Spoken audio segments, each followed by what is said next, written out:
ونسلم علی رسوله الکریم اما بعد بسم اللہ الرحمن الرحیم۔ محترم سامعین، آپ کے علم ہے کہ ہمارا یہ سلسلہ درس آقا کریم صلی اللہ علیہ وآلہ وصحبہ وبارک وسلم کی سیرت طیبہ کے حوالے سے روزانہ کی بنیاد پر ہوتا ہے۔ گزشتہ درس میں آپ کے گوش گزار یہ بات کی تھی کہ کس طرح سرکار دو عالم صلی اللہ علیہ وآلہ وصحبہ وبارک وسلم کا نام نامی اس میں گرامی آقا علیہ السلام کی عظمت، آپ کی رفعت، آپ کی بلندی ہمیں دیگر کتابوں میں بھی ملتی ہے، اور اس حوالے سے بات ہوئی تھی۔ اور خود قرآن نے کہا یجدونہ مکتوبا عندہم فی التوراۃ والانجیل، اس نبی کو تو تورات اور انجیل میں لکھا ہوا پاتے ہیں۔ ساری بات آپ کو گوش گزار کی گئی تھی۔ محترم حضرات، حضرت عیسیٰ علیہ السلام نے وَمُبَشِّرًا بِرَسُولٍ یَأْتِی مِن بَعْدِ اسْمُهُ احمد کہہ کر آقا علیہ السلام کی آمد کی بشارت دی۔ نہ صرف بشارت اور خوشخبری سنائی، بلکہ کہا کہ اگر وہ وقت آئے کہ اس نبی کو میں پالوں، میں نے انجیل برنباس کے حوالے سے، انجیل یوحنا کے حوالے سے آپ کے گوش گزاری کی بات کی تھی، اگر میں اس کی جھوٹیوں کے تسمے باتوں تو یہ بات میرے لیے قابل فخر ہوگی۔ آقا علیہ السلام کی بارگاہ میں سیدنا حضرت عیسیٰ علیہ السلام نے نذرانہ عقیدت پیش کیا، اور یہ شاہکار نذرانہ ہے، اور اس طرح کا نذرانہ عقیدت شاید ہی کسی اور نے پیش کیا ہو کہ جیسا کہ اللہ کے ایک نبی جناب عیسیٰ علیہ السلام نے پیش کیا۔ لیکن محترم حضرات، حضرت عیسیٰ علیہ السلام سے لے کر نبی اکرم صلی اللہ علیہ وآلہ وسلم کے زمانہ اطہر تک درمیانی عرصے میں کوئی رسول مبعوث نہیں ہوا۔ یہ تقریباً 500 سال سے زائد کا عرصہ ہے، مگر انبیاء کرام جو حضرت عیسیٰ علیہ السلام تک گزرے، عیسیٰ علیہ السلام سمیت، وہ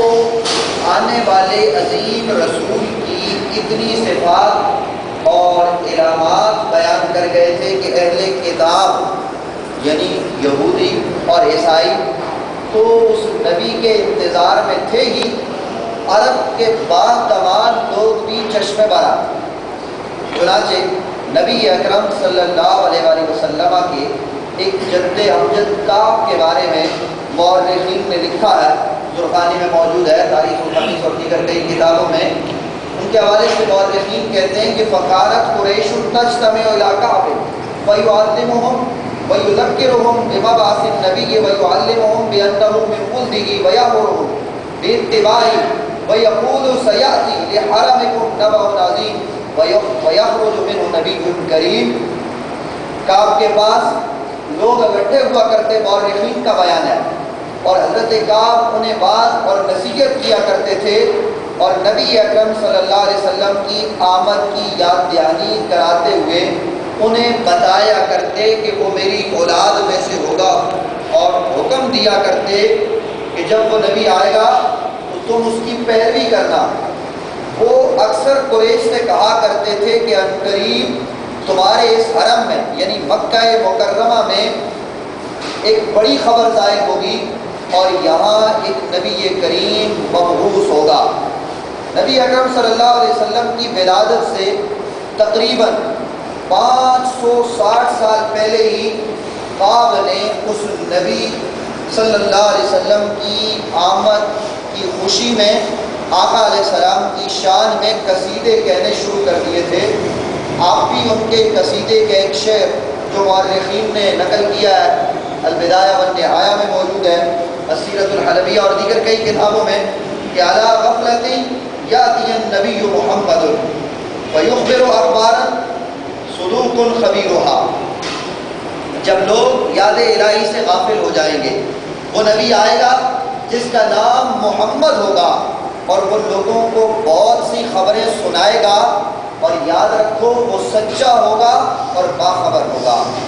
یا لیتنی شاہد فاحباء دعوتی حین العشیرۃ تبغی الحق عزلنا۔ کاش میں اس وقت زندہ رہوں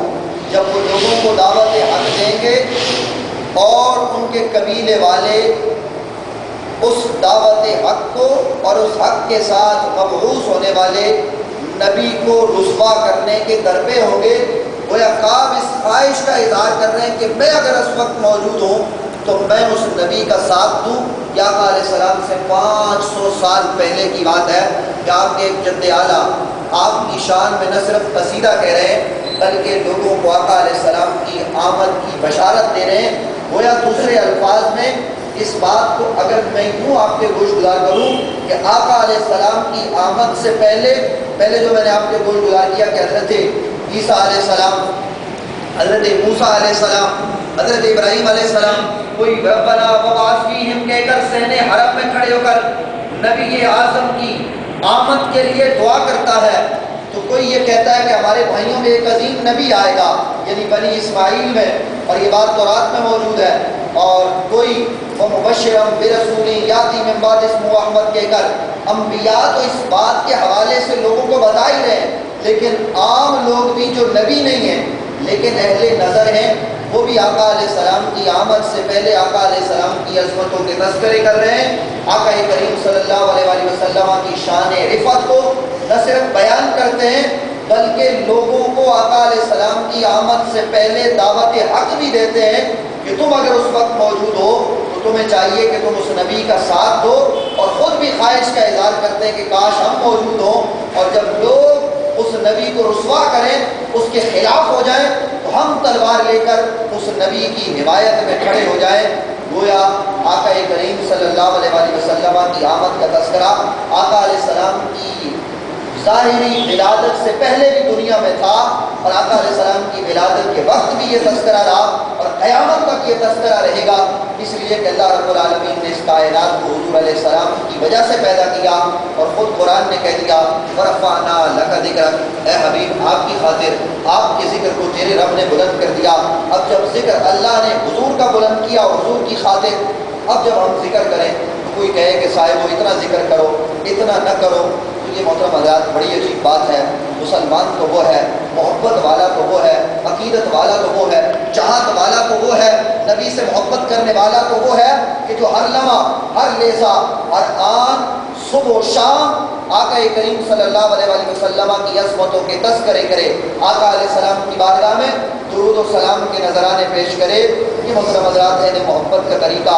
ازل سے ہے، اور یہ طریقہ جب تک یہ دنیا قائم ہے اہل محبت کا رہے گا۔ اور یاد رکھیے محشر بھی بابا ہوگی تو آقا علیہ السلام کی خاطر، اور بعد میں حضور علیہ السلام کی عظمتوں کے جلوے دکھائے جائیں گے۔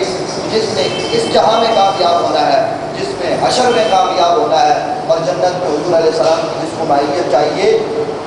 تو اس کو یہ بھی کرنا چاہیے کہ وہ اس حیات مستعار میں آقا علیہ السلام کی عظمتوں کے تذکرے کرنے لگ جائے، سچے دل سے حضور علیہ السلام کے ساتھ محبت کرے، اور اسوہ مصطفی پر کما کو عمل پیرا ہو، تو یہ بات محترم حضرات ہماری کامیابی کا ضامن بن جائے گی۔ ہمارا یہ سلسلہ درس بھی اسی لیے ہے تاکہ ہم آقا علیہ السلام کی سیرت کے گوشوں سے واقف ہوں، اور پھر حضور اکبر صلی اللہ علیہ وآلہ وسلم کے اسوہ حسنہ کو اپنائیں۔ اللہ رب العالمین کی بارگاہ میں دعا ہے کہ وہ رب ہم سب کو حضور علیہ السلام کی ذات کے ساتھ سچی پکی محبت وابستگی عطا فرمائے، اور حضور اکبر صلی اللہ علیہ وآلہ وصحبہ وبارک وسلم کے اسوہ حسنہ پر کما حق عمل پیدا ہونے کی کریم رب ہم سب کو توفیق